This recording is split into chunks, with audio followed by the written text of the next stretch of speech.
Salut, c'est Enzo. Dans cette vidéo, on va voir comment débugger WordPress suite à une mise à jour de thème ou de plugin. Si votre site n'est plus du tout accessible, que vous ne pouvez même pas accéder à l'administration de WordPress, quand on est débutant, ça peut faire peur. Mais si c'est juste un bug suite à une mise à jour, eh bien vous allez pouvoir corriger ça très facilement.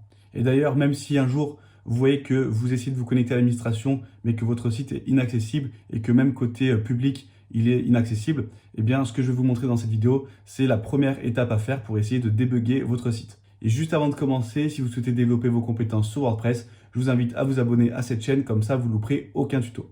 Donc c'est parti, on se retrouve sur mon ordinateur et la première étape, ça va être d'installer un logiciel gratuit qui est FileZilla. C'est ce qu'on appelle un logiciel FTP et en fait, il va vous permettre de retrouver tous les fichiers de votre site WordPress en se connectant à votre serveur. Donc il faut télécharger FileZilla client, vous cliquez sur ce bouton, vous sélectionnez la bonne version.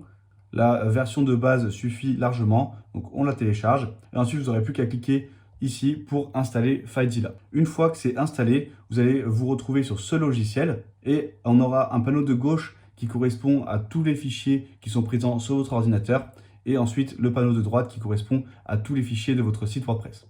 Mais pour accéder à votre site WordPress et à tous ces fichiers, il va falloir entrer quelques informations pour se connecter au serveur. Pour cela, on clique sur le bouton juste ici.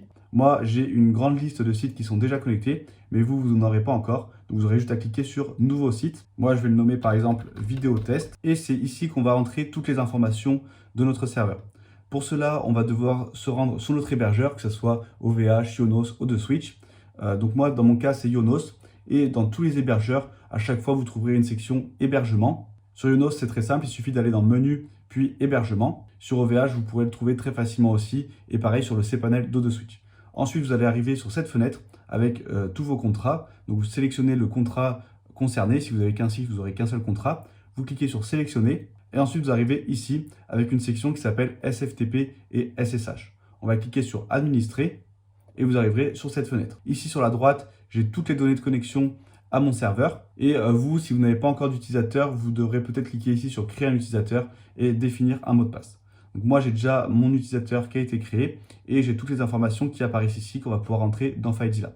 Serveur, je vais le copier et je vais le coller ici dans Hôte. Ici, on va changer, on va passer en SFTP puisqu'on peut voir qu'on a ici le protocole SFTP, c'est-à-dire que c'est un protocole sécurisé.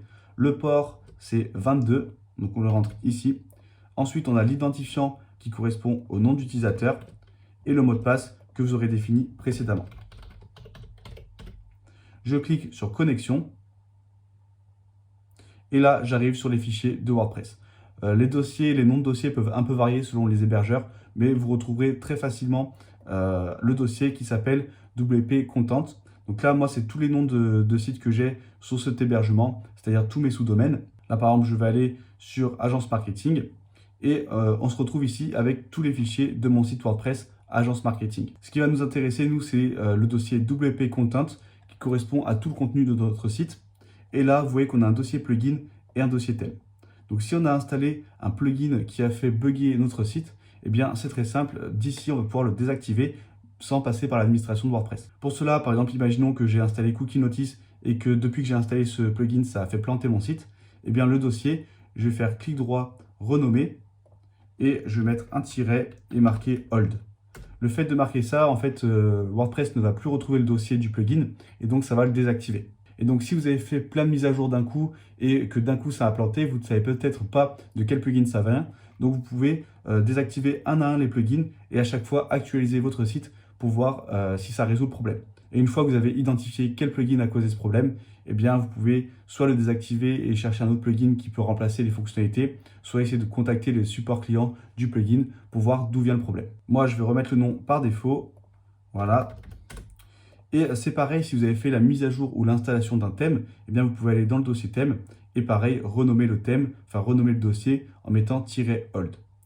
Donc ça, c'est dans la plupart des cas quelque chose qui va vous aider à résoudre les problèmes liés à votre site. Et dans tous les cas, c'est très intéressant de savoir utiliser un logiciel FTP pour pouvoir modifier le code PHP de votre site WordPress. Donc là, c'est des notions un peu plus avancées que je ne vais pas aborder dans cette vidéo. On arrive maintenant à la fin de cette vidéo. J'espère qu'elle vous aura aidé à débugger votre site si vous avez rencontré un problème suite à une mise à jour. Si cette vidéo vous a plu, n'hésitez pas à liker et commenter pour améliorer son référencement. Et si vous n'êtes pas encore abonné à la chaîne, vous êtes libre de le faire dès maintenant en cliquant juste ici. Si vous voulez vraiment développer vos compétences sur WordPress, vous pouvez rejoindre gratuitement le Club WordPress, c'est le bouton juste en dessous. Comme ça, vous recevrez des conseils exclusifs directement dans votre boîte mail. Et moi, je vous dis à très bientôt pour une nouvelle vidéo.